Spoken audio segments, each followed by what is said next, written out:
Mr. High. How's it going there?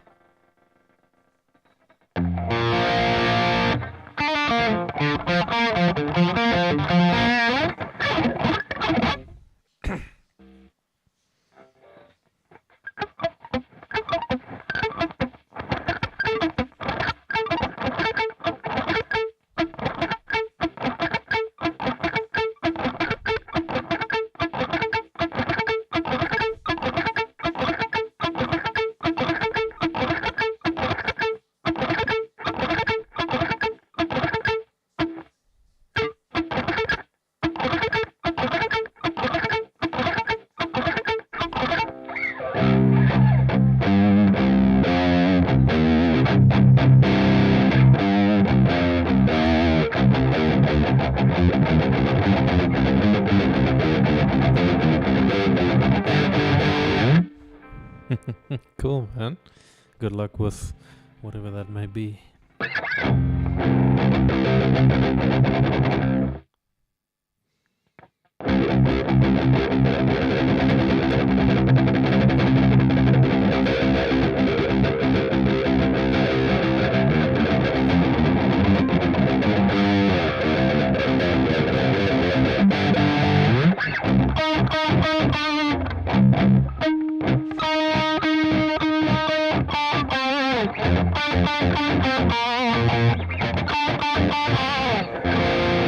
Like a song recommendation to learn or to play. Sure.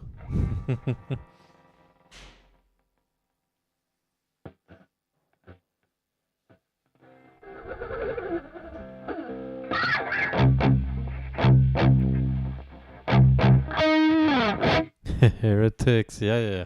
Now I was out of town for the week, so it's like, man, it's good to be back. Yeah, missed practicing, missed time with my wife, so it's good to be back. Just to play, I really like the riff at the end of this one song. What song is that? Let me see if I can quickly help you out.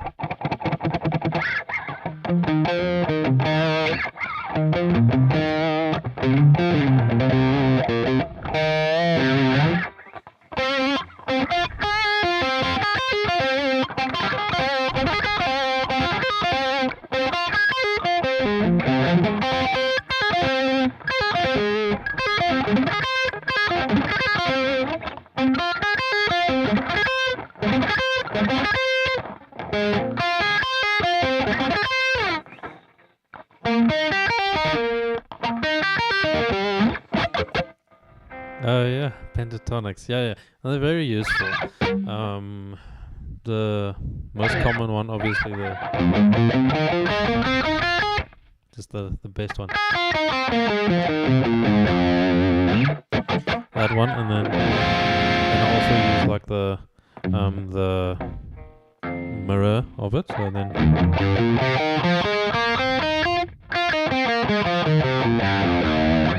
So.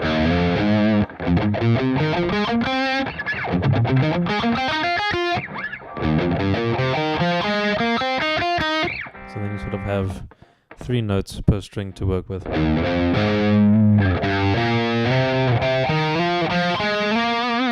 Like, really opens it up quite a bit. It only gets darker. Let me quickly have a look at that, and then I'm just gonna have to change my audio output settings, otherwise I'm gonna get copyright struck. My phone's busy charging.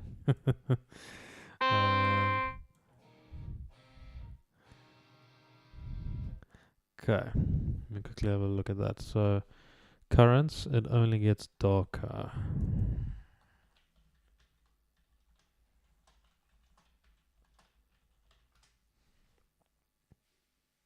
Ooh, cool thumbnail.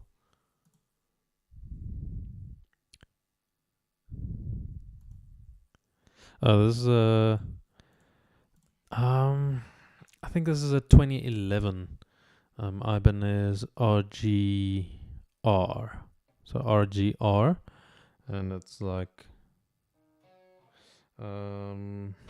yeah. Coolest thing for me was the reverse headstock. I wish all guitars had a reverse headstock. It's just so much easier to tune and everything instead of going like this. I just prefer this. It's just more natural.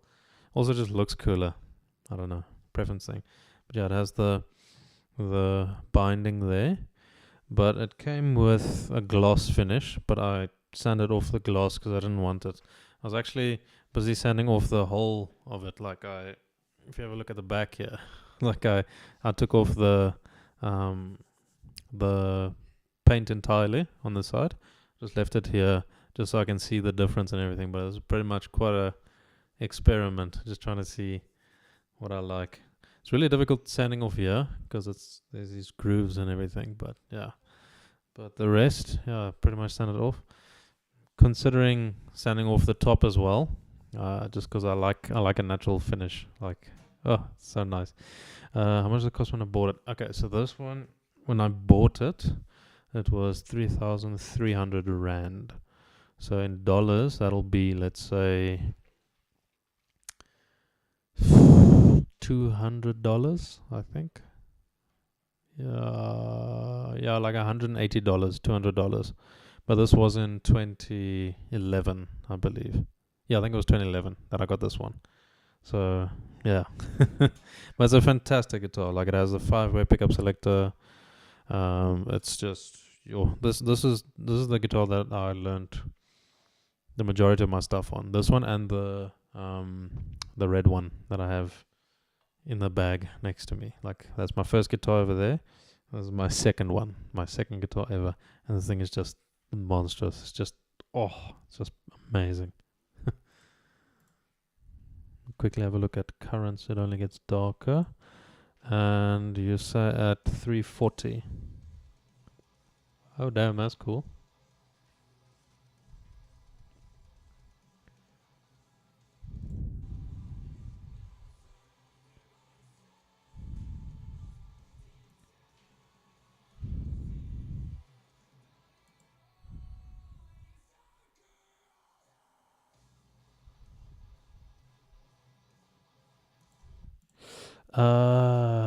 Okay.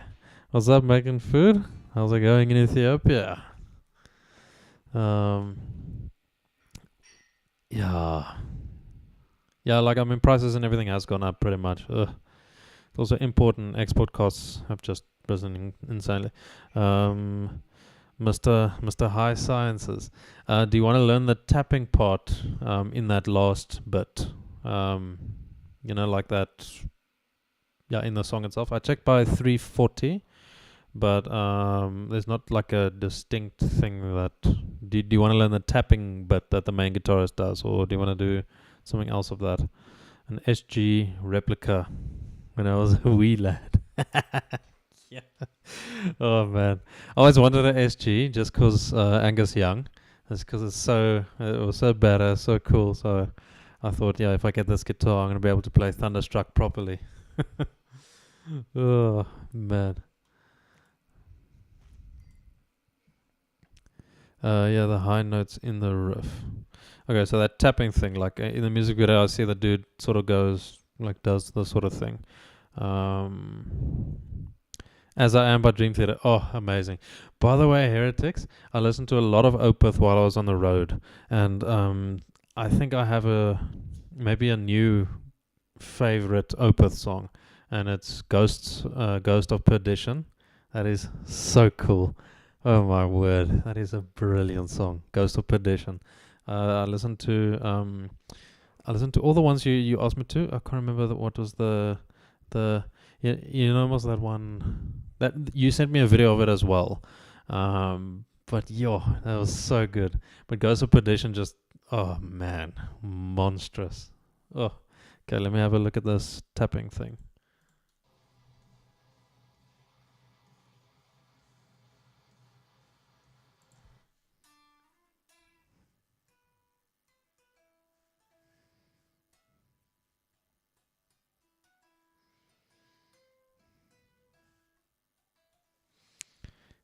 Okay, that's gonna be a bit tricky. Let me just. Here we go. Okay, so that tapping thing that appears. Goes to Perdition. Oh man, dude, that thing is just so fantastic. Oh, so yeah, the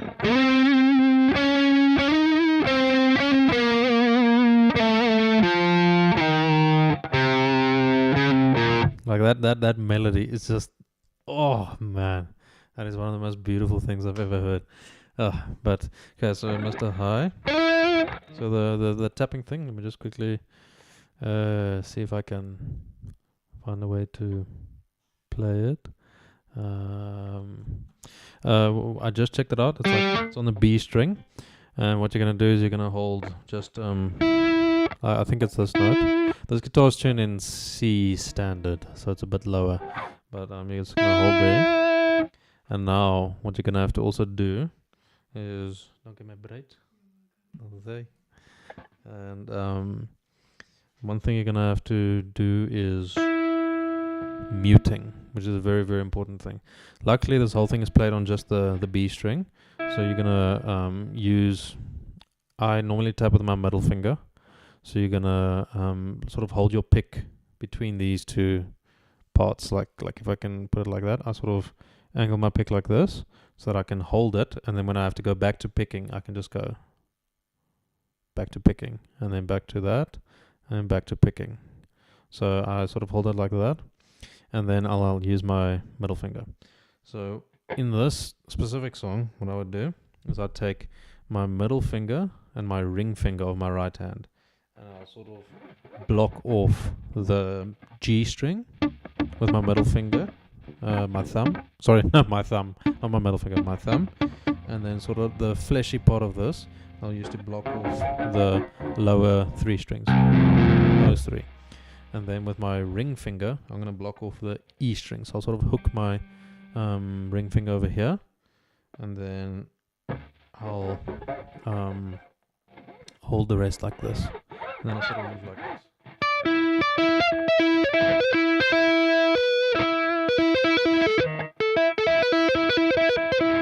So the whole thing is muting. If you don't want to hook your ring finger, what you can also do is take your index finger that you're holding now here at the bottom, and use the fleshy part of your index finger. So I'm going to be pressing the string, the B string, like on the top of my finger.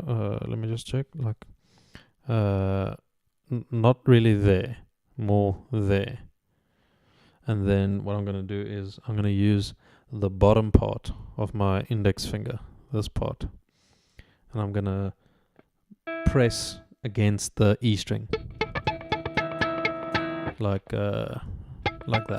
So you don't want to do this, because then it can ring out. You don't want to do this, because then it's going to ring out as well. You want to sort of just press that fret down, and then the fleshy part of your index finger is going to block out the E string. The hardest thing about tapping is really the muting, because you've sort of practiced everything a certain way. So you need to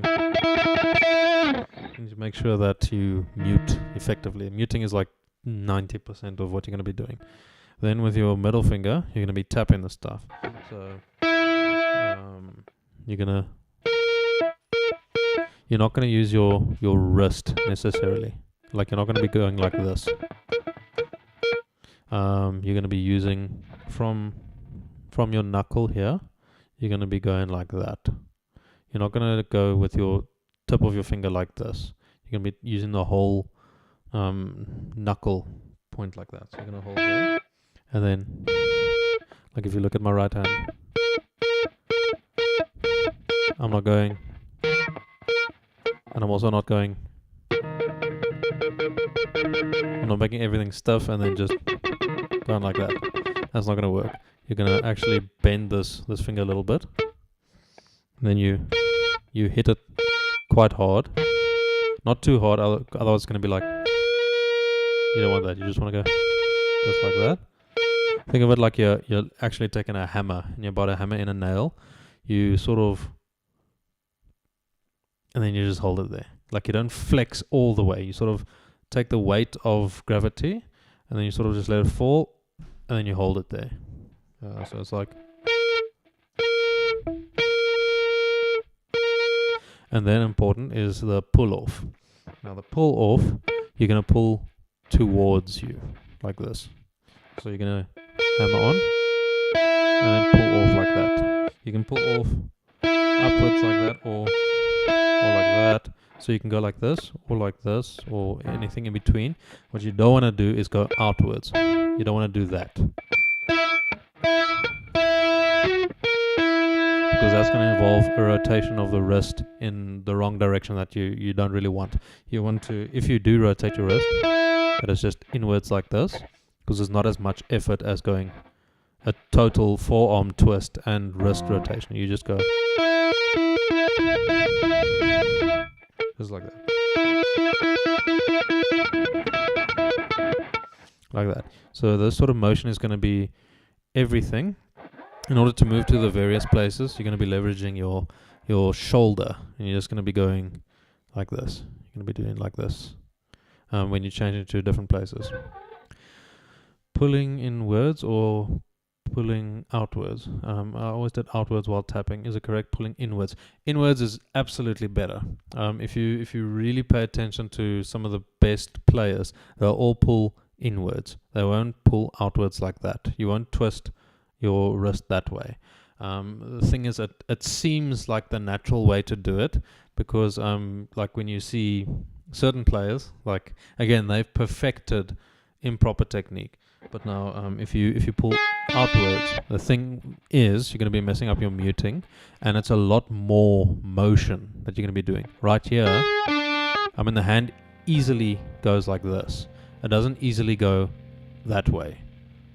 It doesn't really easily do that. It's much easier just to do this, because if you really pay attention, you're going back to a neutral position. Your hand naturally rests like this. It doesn't rest like this or like this. It rests in between. So now you're flexing a little bit, hitting, and then you pull it back to a resting position. Flexing, hitting, back to resting position. So you're going to be saving a lot of energy, and you're not going to be tensing muscles that shouldn't be tensed.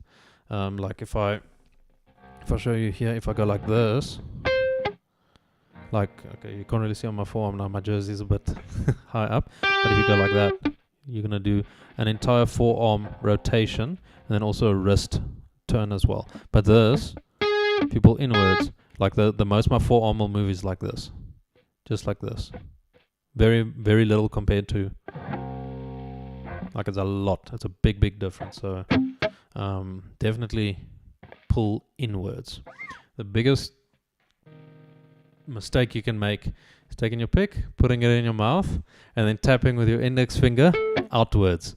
Then I'm sorry, you're not gonna be flexible at all. It's the most natural way when you aren't taught how to tap, to use your index finger and put your pick in your mouth and then just tap like this, because you just wanna go from point A to point B. Point A is you want to produce a first note, and then point B is the second note. So just but now there's actually point B, C, D, E, F, all that stuff in between that you're skipping over, that you're not thinking about. You just sort of focus on the outcome and not all the inputs. So it's a big problem when it comes to that. But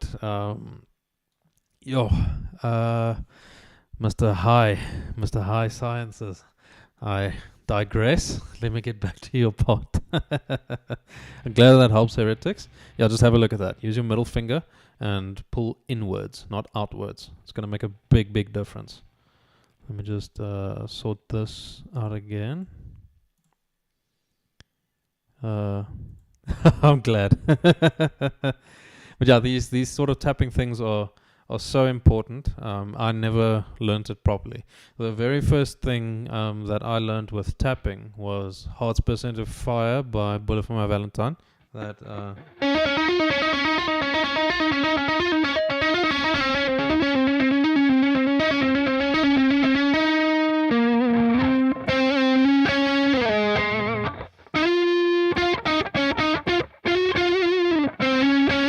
That sort of solo, obviously with a bridge pickup, but I couldn't do that because I was also just going with my index finger outwards and everything, and it's such a simple thing. Like, you can play with just your finger.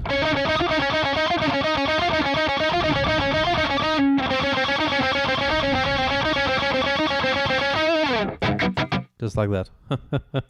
Tried finger mutes with palm mutes before. Yeah, you sort of, as much muting as you possibly can is good, because yeah, like when the one is weak, the other one will sort of strengthen it. And certain songs or certain riffs and stuff is a bit tricky and doesn't really allow for both, so only one will work in that situation. So even when I'm just playing one line, like what I was playing right now,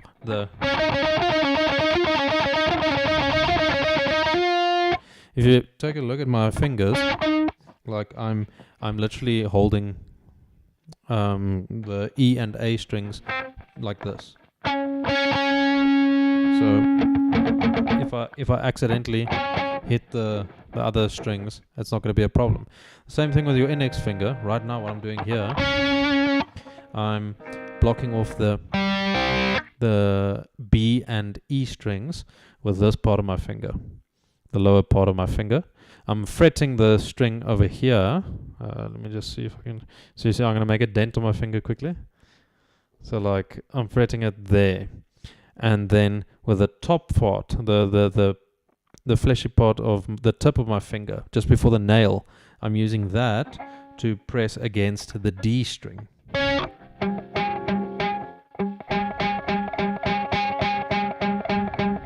So I don't actually need my right hand to mute there. I do it anyway, but now I'm using two. But I'm using my index finger to mute the D string as well as the B string and the E string. So this one finger is muting 3 strings and fretting another one. And the thing is, this helps for everything. Like I can go.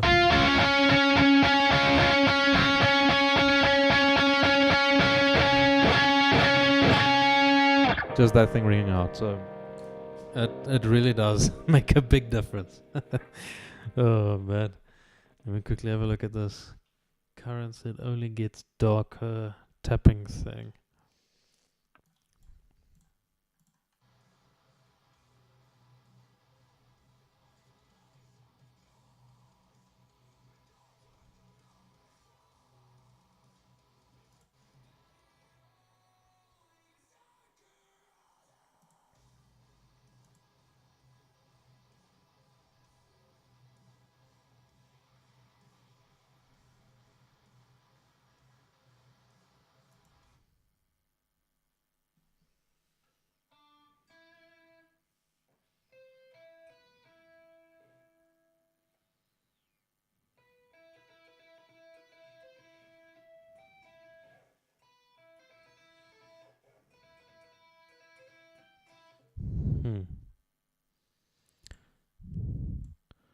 So it appears to be something like this, like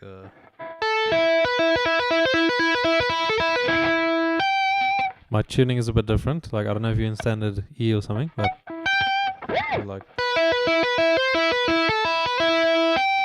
sounds like something like that. So it's just playing stuff in the minor scale. So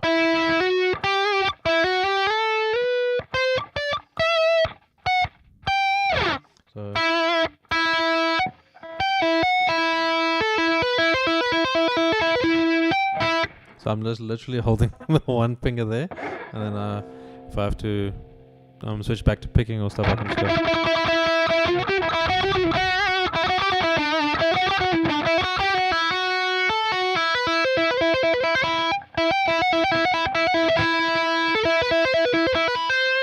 So that sort of thing. I recommend you get a tab for that, and then just have a look at what the actual notes are. Because I'm just in a different tuning right now, but what the notes really are not nearly as important as practicing it properly. And the practicing that you want to do is just making sure that you mute everything properly. You don't want to now spend hours and days or even weeks and months practicing this tapping section incorrectly. Even though you're playing the right sound, you're producing the right sound, using the wrong technique is gonna make you have to spend just as much time on every single thing that you learn after that. But if you use the correct technique to practice this sort of thing, then it's gonna be a fraction of the time when you learn your next thing that uses a lot of tapping. Like this one thing that let me just check. Okay, yeah, there's one tapping thing that I also wanted to learn. It's an arpeggio that sort of moves across different strings.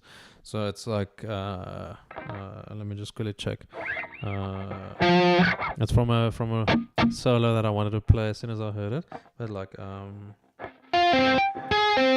yeah. So now I need to mute as well. Like, that's my problem right now with this. So I go. Then I jump to a next position.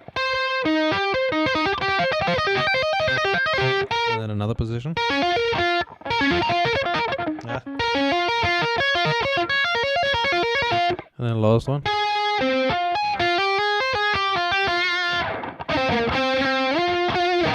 So the whole thing is now on 3 strings, and I'm shifting between positions. So it does make it a lot more tricky.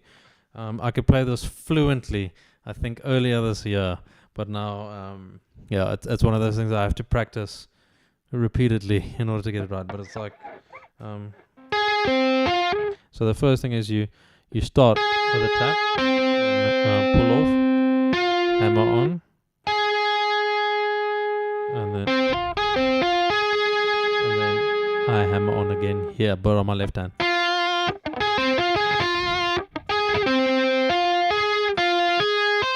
So I practice it like. So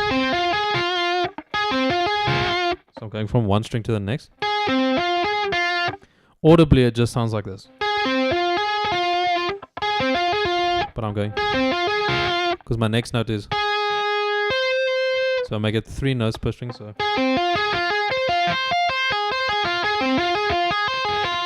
Then I go to the next shape.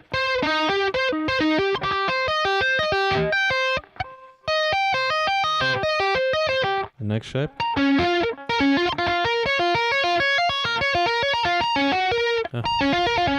And then. So like it's this massive thing that's moving all over the place. Getting it up to speed is really tricky, but also muting is by far the most difficult part of that, because I can play it fast, but it's not clean. So I need to be very conscious of all my muting everywhere.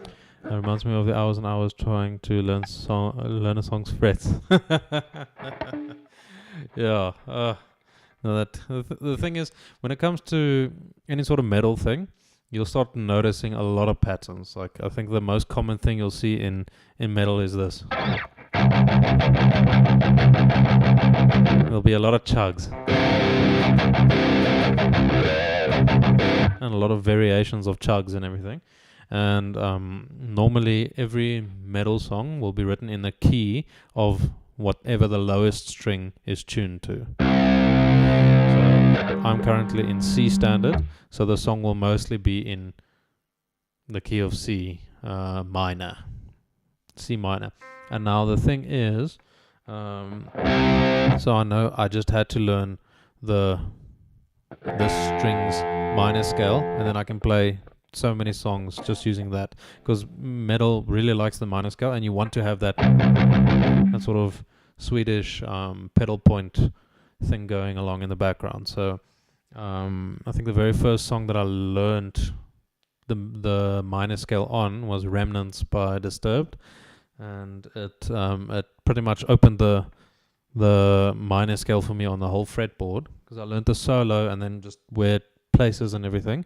And then I checked, okay, a lot of the other songs that I like are also written in the low strings minor scale, and then everything just connected. I'm like, okay, this is really sick. I like this.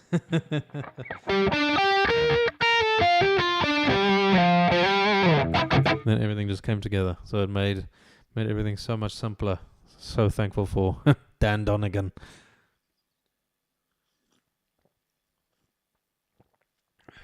My tea.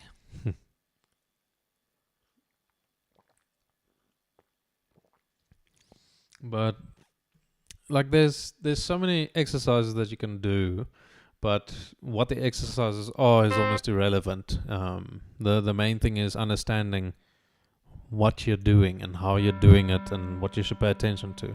Like for tapping, people will give you the tab, for instance. It'll be this note and this note. Okay, but what about all the things that isn't written in a tab? Like which fingers should you be using? Which direction should you be using? How should you be flexing your wrist? Should you be twisting your forearm? What should you be muting? All that stuff isn't necessarily contained in a tab or even in a tutorial. So you can play the right notes, but it sounds terrible because you're not playing it properly. But the actual teaching of how to play something isn't really that prominent. It's not as interesting as just another exercise or something. It's not as fun. Like the thing is, as humans, we like excuses. So you sort of say like, I'm going to learn all these exercises and things, and I'm going to do them over and over and over. And if I don't see progress, that means music isn't for me, or guitar isn't for me, or something like that. And then you just give up, and you're just coping. Like it's just the solid copium you're having. You can play this instrument. Like anyone can play this instrument if you just focus on the right things. Don't just focus on a million different exercises. You actually have to think about what you're playing. But it's not as sexy or interesting to think about. Like you wanna now just be running an exercise like. But there's so much that goes into something like that, and that's the most important part. Like when I practice something just like this, there's so much going on. Like I have to mute a bunch of strings.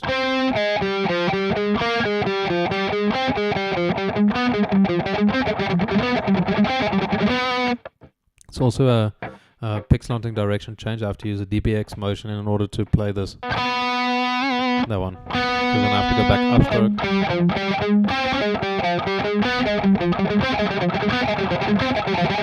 So I'm exaggerating quite a bit now, but there's a little bit of forearm rotation happening there, so that my pick isn't stuck between the strings when I'm playing this, because that's now downstroke. And I have to turn a little bit like this, so that my pick is free to go to whichever string. So then downstroke, upstroke, and then when I go to the string again, I have to make sure I turn a bit this way in order to be out of the strings again. Because if I'm just like this, then my upstrokes have me trapped between the strings. If I'm like this, my downstrokes are trapped between the strings. So this is a whole other topic on its own. Pick slanting, or pick slanting, as the Americans say, the pick slanting. And there's various approaches to this. There's a lot of great teachers about it. Troy Grady is the absolute best when it comes to pick slanting. He pretty much popularized the term itself, but it revolutionized the way we analyze guitar playing and guitar technique and everything. He just made a massive impact on what we know about this instrument and why some people can play stuff really well and other people just suck. And no one really sucks. They just haven't found the right way to play yet. And yeah, I guess that does sound like they suck, but I mean, they're currently sucking, but they won't suck forever. They're not incapable of not sucking, if I can put it that way. Oh.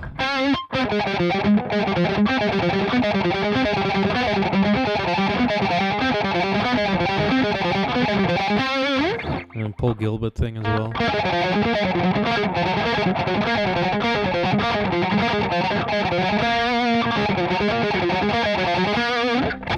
There's so many little details that aren't visible when you look at a tab of what I just played. So just having that extra sort of understanding of what you're playing and how to play it is going to make the entire difference. You don't have to put in a million hours. Like I put like everything that I practice is here on YouTube. This is for me to document exactly what I'm practicing, but it also helps people understand like you don't have to practice 6 hours every single day. Like it's not practical. Like who has that kind of time? We all have responsibilities. We don't exactly want to practice for 6 hours. Like you get really frustrated after a while. You get bored, you get distracted. It's like you don't have to. Just 20 minutes a day is more than enough. Like right now, I mean, we're going on almost 40, but I mean, like half the time I'm just talking. I'm not actually practicing that much. Like I practice really well in the morning, but like, yeah, in the afternoon or evenings or stuff, it's more just chilling a bit, just doing whatever, and also just answering some questions, because yeah, people have some really, really great questions when it comes to this stuff. And with great questions, it also helps me rationalize why I do certain things on the guitar, because yeah, it really helps me improve as a musician as well if I have what people say beginner questions or stupid questions or something like that. They're never stupid questions. The thing is, they help me rationalize my playing. Like, why am I playing a certain way? Why am I doing something? People who are newer to the instrument will ask very, very insightful questions without even realizing it. So I learn a lot more from my students than I do from from online resources. But yeah, your fingers also obviously hurt after a while as well. Like, it doesn't make sense. Your muscles might tense up. Like, yeah, not everyone has calluses on their fingers just yet. Like, it does become quite a help if you do, but I mean, not everyone has what's his name, Stevie Ray Vaughan's 13 gauge calluses or whatever gauge he uses.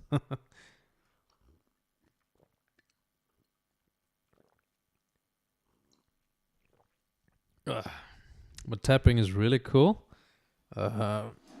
Mostly everyone has learned the Eruption solo from Eddie Van Halen. I actually didn't learn that. I wasn't exposed to it. When I was growing up, like, we didn't really have internet. Internet was expensive, so we weren't really exposed to that. The only stuff we were really exposed to was the stuff that was on radio. So like Guns N' Roses, some of the classic rock stuff, a little bit of AC/DC, but Eddie Van Halen never really came up.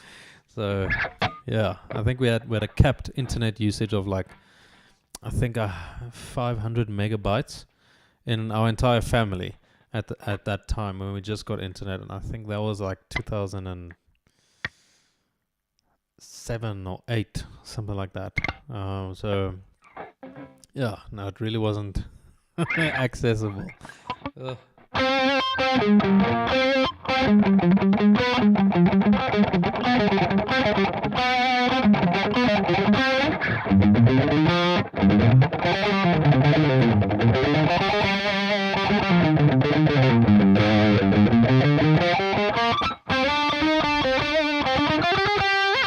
Oh. pull it off the fretboard. That sounds so stupid.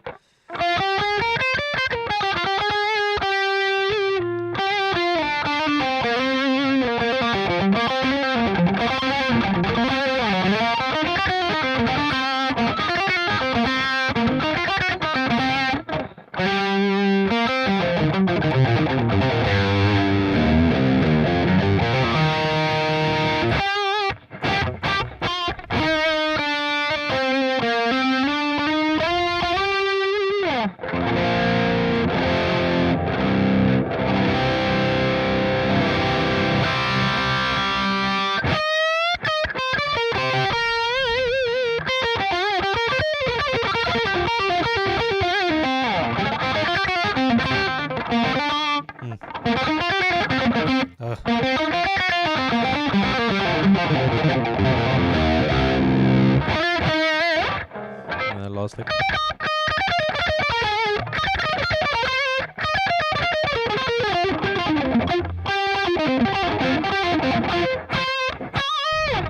What? Oh, Eric Johnson.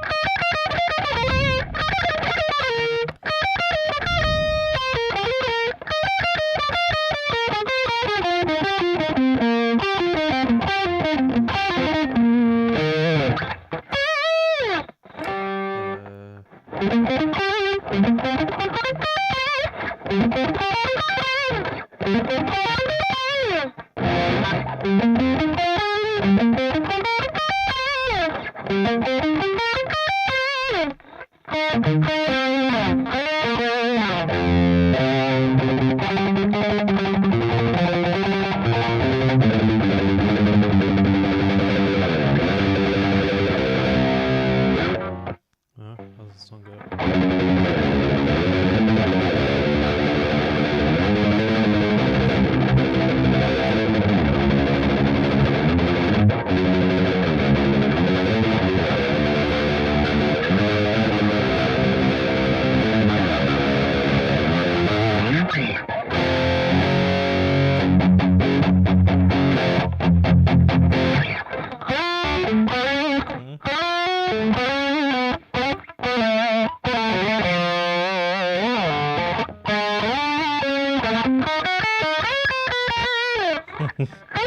What?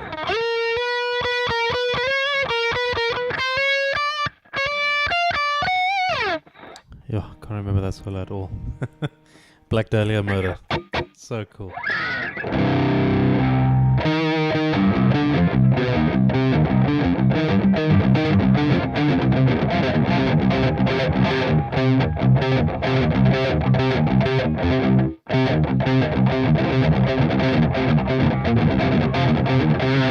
One of the first songs I learned was Pray for Plagues by... Yes. Oh man, I remember that. Yeah. Yeah, I think that was like from their first album or something. Yeah, Pray for Plagues. I remember that song. It was that music video where he sort of can't remember now. But I remember that song, yeah. Some really cool riffs in there. I think there's that one like something like that.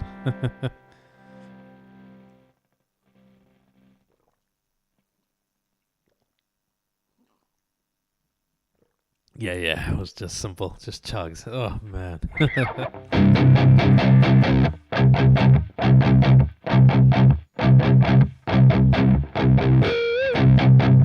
Like that Pantera is a domination, the breakdown, just the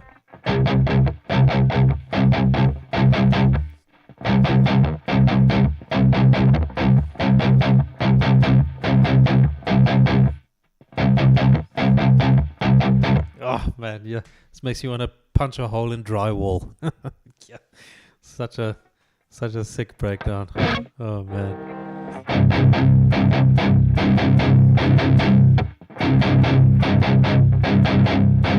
Oh, power. So cool.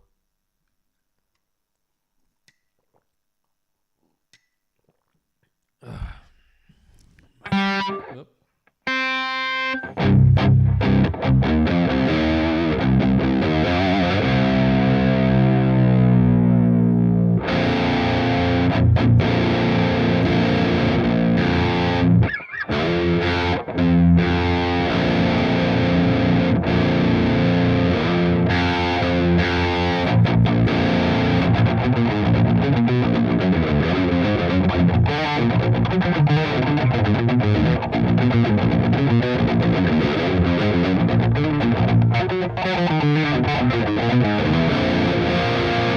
Yeah.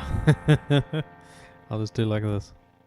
Now this fretboard is very dry, so it's because I scalloped it. So like if you see the yeah, you can pretty much see. Now I scalloped it, but I have my Diodario what do you call it? The hydrate in the cupboard. I'm gonna add it to this, but yeah, that's yeah, it is a little bit thirsty. You're right.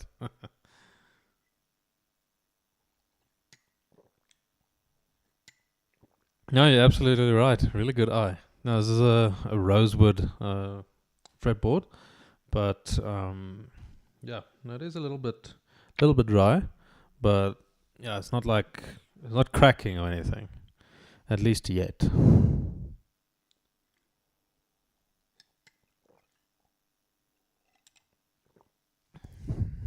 Clean Goblin. this is, oh man, these names are so fantastic.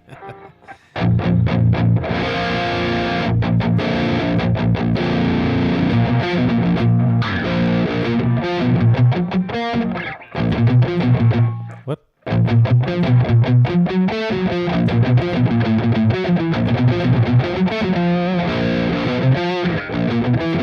What?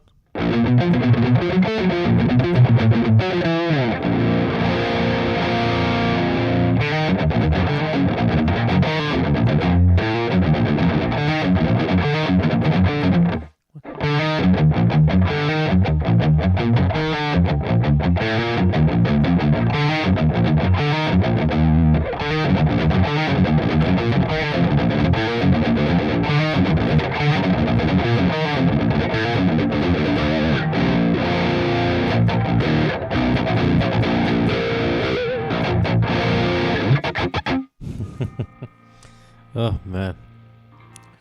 Well, that's me for tonight. I'm gonna go get some rest.